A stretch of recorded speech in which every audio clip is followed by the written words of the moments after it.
Last week, I looked at a property and I saw something I've absolutely never seen before. So I thought this was a good story to share with y'all. I was called out to this house to look at some mold in a basement. And so I always walk around the outside of the house first. If you can imagine a chimney on the side of a house, a stone chimney, and you go over to that chimney and you cut the lower 4 or 5 feet off of it and you pull the bottom half away, what you see is a chimney that looks like it's just suspended in the air. I don't know how anybody can think that those little 2x12 or 2x10 floor joists can hold up a couple of tons of rock, because it goes all the way up the side of the house. It's a 2-story house, by the way.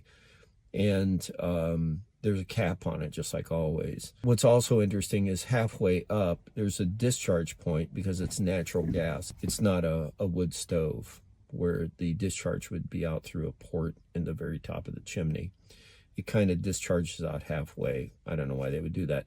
But the point of my story is that this builder, it took him over a year to build this house. It's a big house.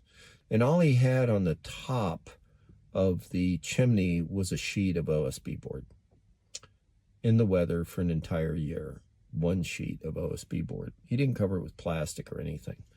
The way that they build these chimneys is you have this fake stone facade, and then behind that you're going to have tar paper, then behind that you're going to have OSB board, and then behind that is going to be your piping that routes the discharge, the gases from the combustion outside the house.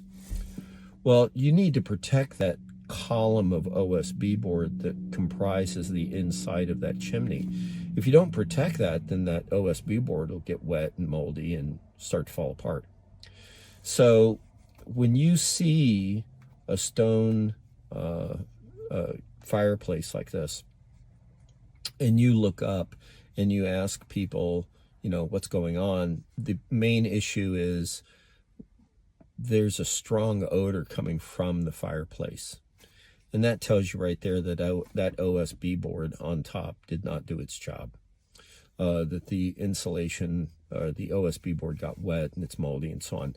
And I was able to see a little porthole into this, and it's just totally black in color.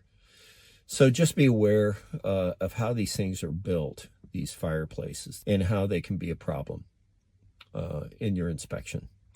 Sometimes you got to get up on that roof and pop that top and look down and see what you see. Bob Bennett, Farsight Management. It's better use Farsight than hindsight.